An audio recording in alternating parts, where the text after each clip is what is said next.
पिछले क्लास में हमने किया था ओम्स लॉ, ओम का नियम, और हमने देखा था कि ओम ने क्या कहा। ठीक है, ओम ने क्या कहा था कि जो विभवांतर होता है, जो पोटेंशियल डिफरेंस होता है, और डायरेक्टली प्रोपोर्शनल होता है किसका?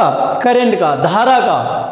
अब इस वीडियो में हम देखेंगे उसी ओम्स के लॉ जो कि प्रतिरोध के बारे में बताया था, रेसिस्टेंस के बारे में बताया था। रेसिस्टेंस क्या है, प्रतिरोध क्या है?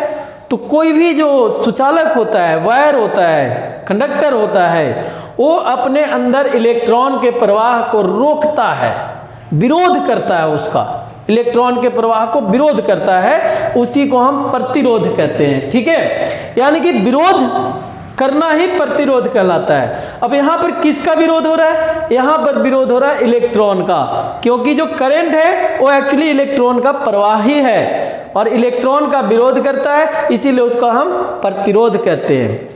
तो देखते हैं, यानी कि रेसिस्टेंस कहते हैं। तो रेसिस्टेंस किन किन कारकों पे डिपेंड करता है?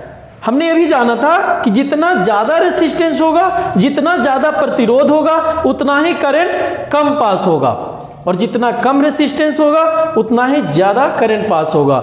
यानी कि एक दूसरे के क्या होते हैं? करंट और प्रतिरोध, यानी कि करंट और रेसिस्टेंस, धारा और प्रतिरोध एक दूसरे के व्युत्क्रमानुपाती होते हैं। यानी कि अगर एक बढ़ता है तो दूसरा घटता है, यानी कि प्रतिरोध बढ़ेगा, धारा घटेगा, प्रतिरोध घटेगा, धारा बढ़ेगा। ठीक है, तो इसके बेसिस पे ही बहुत सारे जो वायर होते हैं वो अच्छे होते हैं और खराब होते हैं। अगर वैसे वायर, वैसे तार, वैसे सुचालक जिसका प्रतिरोध ज्यादा है वो ठीक नहीं होते, क्योंकि उसमें करंट ज्यादा प्रवाहित नहीं हो पाता है। तो आगे देखते हैं कि प्रतिरोध किन किन कारकों पर निर्भर करता है, कौन से ऐसे फैक्टर्स हैं जिस पे रेसिस्टेंस डिपेंड करता है।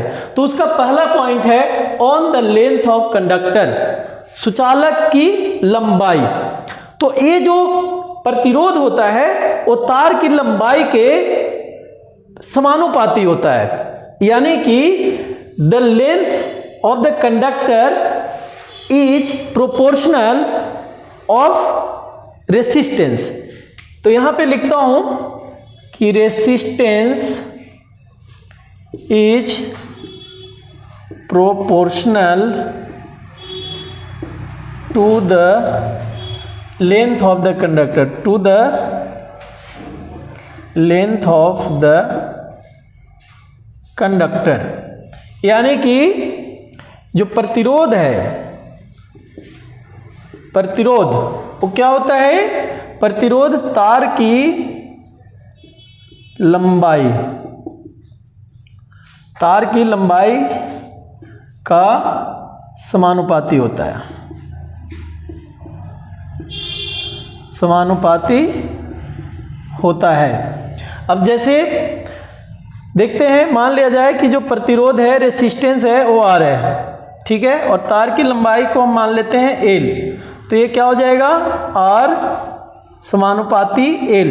इसका मतलब यह हुआ कि जब प्रतिरोध बढ़ेगा, यानी कि अगर लेंथ बढ़ता है, अगर लंबाई को बढ़ा दिया जाए तो प्रतिरोध भी बढ़ जाएगा, अगर लंबाई कम कर दिया जाए तो प्रतिरोध कम हो जाएगा, अगर लंबाई दुगनी कर दी जाए तो प्रतिरोध भी दुगना हो जाएगा। ठीक है, तो इस तरीके से यानी कि आर जो होता है वो प्रोपोर्शनल होता है लंबाई की, इसको मान लेते हैं फर्स्ट। ठीक है, अब समझ में आ गया? लंबाई बढ़ेगा, प्रतिरोध बढ़ेगा, करंट कम होगा, तो जितनी ज्यादा लंबी तारें होंगी उतना ही प्रतिरोध ज्यादा होगा, और जितनी कम लंबी तार होगी उतना ही प्रतिरोध कम होगा, करंट ज्यादा फ्लो होगा। इसीलिए घरों में जब वायरिंग होती है तो उस वायरिंग को ध्यान में रख करके, प्रतिरोध को ध्यान में रख करके उसके हिसाब से ही वायर की जो मोटाई है या उसकी लंबाई है उसके हिसाब से ही रखा जाता है। चलिए, तो ये था पहला पॉइंट, सुचालक की लंबाई। ये समझ में आ गया? तो आगे करते हैं अब दूसरा point, on it's area of cross section, अनुप्रस्थ काट का क्षेत्रफल। अनुप्रस्थ काट कहते किसको हैं? ये देखिए, ये मेरे हाथ में एक मार्कर है और इस मार्कर के इस भाग को जो देख रहे हैं, गोलाई को, ये सर्कल जो है, यही अनुप्रस्थ काट का क्षेत्रफल है। यानी कि हम कह सकते हैं सुचालक की मोटाई, तार की मोटाई। तो अब आते हैं यहां पर कि क्या होता है। तो जो तार की क्रॉस सेक्शन है वो, तो क्रॉस सेक्शन का देखते हैं। तो फर्स्ट था, ये सेकेंड। ये जो एरिया ऑफ क्रॉस सेक्शन होता है, एरिया ऑफ यानी कि जो आर होता है, रेसिस्टेंस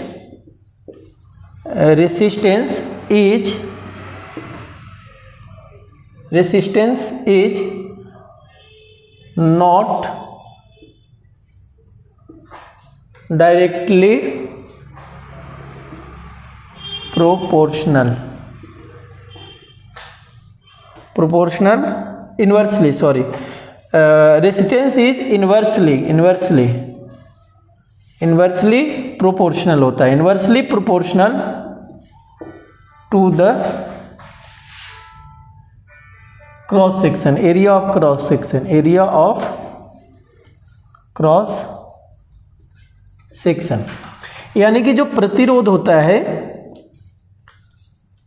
प्रतिरोध वो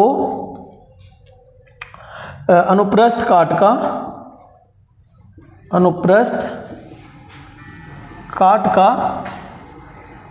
व्युत्क्रमानुपाती होता है। अगर रेसिस्टेंस हमारे पास R है और अगर हम क्रॉस सेक्शन जो एरिया है, यानी कि अनुप्रस्थ काट का क्षेत्रफल है, इसको हमने मान लिया A, कैपिटल A, ठीक है, कैपिटल A। तो यहां पर जो R होगा वो क्या होगा? व्युत्क्रमानुपाती, यानी कि 1/A हो जाएगा। यानी कि इसका मतलब यह हुआ कि जितनी पतली तार होगी उतना ही रेसिस्टेंस ज़्यादा होगा और जितनी मोटी तार होगी उतना ही रेसिस्टेंस कम होगा। यानी कि अगर आपको करंट पूरा चाहिए तो मोटी तार लगानी है और अगर करंट कम चाहिए तो पतली तार लगानी है, ठीक है।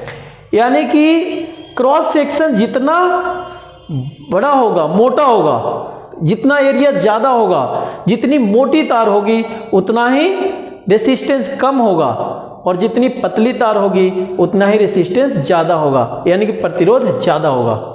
अब जैसे मान लिया नल है, अगर नल कोई पतला नल है तो पतले नल से क्या होता है? पानी कम प्रवाहित होता है। लेकिन वही अगर चौड़ा नल हो तो उससे बहुत ज़्यादा पानी निकलता है। सेम वही चीज़ यहाँ भी है कि जितनी पतली तार होगी उससे करंट कम प्रवाहित होगा क्योंकि उसमें रेसिस्टेंस ज़्यादा होगा, रुकावट ज़्यादा होगा, और जितनी मोटी तार होगी उतना ही ज़्यादा करंट फ्लो करेगा क्योंकि उसमें रेसिस्टेंस कम हो जाएगा, जगह ज़्यादा मिलेगा इलेक्ट्रॉन को, ठीक है। तो इसको मान लेते हैं हम सेकेंड, यानी कि R जो है वो क्या है? इन्वर्सली प्रोपोर्शनल, यानी कि 1/A हो गया। अब हम देखते हैं फर्स्ट और सेकंड से। तो यहां पर देखते हैं फ्रॉम फर्स्ट एंड सेकंड, 1 और 2 से। तो ये देखिए R प्रोपोर्शनल L है और यहाँ R प्रोपोर्शनल 1/A है, तो ये हो जाएगा आपका R प्रोपोर्शनल L/A। क्या हो जाएगा? L/A, फर्स्ट और सेकंड से, 1 और 2 से। तो इसलिए R बराबर हो जाएगा यहाँ पे इक्वल करते हैं तो क्या मिल जाता है हमें कुछ ना कुछ कांस्टेंट मिलता है। तो यहाँ पे एक कांस्टेंट मिलेगा L/A, और A जो कांस्टेंट मिला इसको हम यहाँ पे कहते हैं रेसिस्टिविटी, यानी कि प्रतिरोधकता,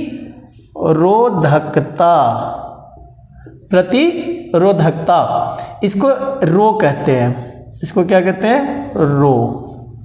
रो है, इसका नाम है रो। ये थोड़ा P टाइप से डिनोट किया जाता है, तो ये आपका रो है। इसी को हम रेसिस्टिविटी कहते हैं, प्रतिरोधकता कहते हैं। और वही है कि चालक के अलग अलग जो चालक होते हैं, अलग अलग जो वायर होते हैं, सुचालक होते हैं अलग अलग, उसके कंडक्टर होते हैं अलग अलग, उसके अलग अलग रेसिस्टिविटी होती है। आप जैसे पंखा खरीदने जाते हैं तो वहाँ पूछते हैं कि कौन सा पंखा है, क्या इसमें एल्युमिनियम वायर लगा हुआ वायरिंग है या कॉपर वायरिंग है। एल्युमिनियम वायरिंग की जो पंखा होता है वो कम दाम का होता है, क्योंकि उसमें ज़्यादा रेसिस्टेंस है, वो ज़्यादा से ज़्यादा 1 सीजन या 2 सीजन ही चल पाता है और ख़राब हो जाता है। लेकिन जो कॉपर का होता है वो काफ़ी कई सालों तक चलता है। तो इसीलिए क्यों चलता है, क्योंकि कॉपर में कम रेसिस्टेंस होने के कारण उसमें हीटिंग कम होगी, ठीक है, और वो ज़्यादा सालों तक चलता रहेगा। तो ये था आपका दूसरा कि on it's area of cross section. तो इसका एक फॉर्मूला हो गया ए। तो अलग अलग जो वायर होते हैं उसका अलग अलग रेसिस्टिविटी होती है, वो आपको देख लेना है, बुक में दिया हुआ है वो सारे किसमें कितने होते हैं, ठीक है। On the nature of conductors. अब अगली बात करते हैं कि जो प्रतिरोध है वो सुचालक की प्रकृति पर निर्भर करता है, क्यों कैसा बना हुआ है, ठीक है, वो बनावट पे निर्भर करता है। अब जैसे मान लो सबसे अच्छा जो सुचालक होता है वो आपका सिल्वर वायर, सिल्वर का तार अगर हो, लेकिन सिल्वर चूंकि इतनी महंगी है इसलिए इसका बड़े अमाउंट में वायर बनाना संभव नहीं है, पॉसिबल नहीं है, इसीलिए कॉपर है ये उससे थोड़ा कम है, और कॉपर के बाद एल्युमिनियम है, आयरन है। तो ये सारे उसके नेचर पे डिपेंड करता है, यानी कि जिसमें ज़्यादा से ज़्यादा करंट फ्लो होगा वो अच्छा नेचर है, इसका मतलब है कि वो अच्छा वायर है, उसमें रेसिस्टेंस कम है, और जिसमें ज़्यादा रेसिस्टेंस है वो थोड़ा खराब वायर कहलाता है, खराब चालक कहलाता है, ठीक है। तो आज हम यही देखेंगे।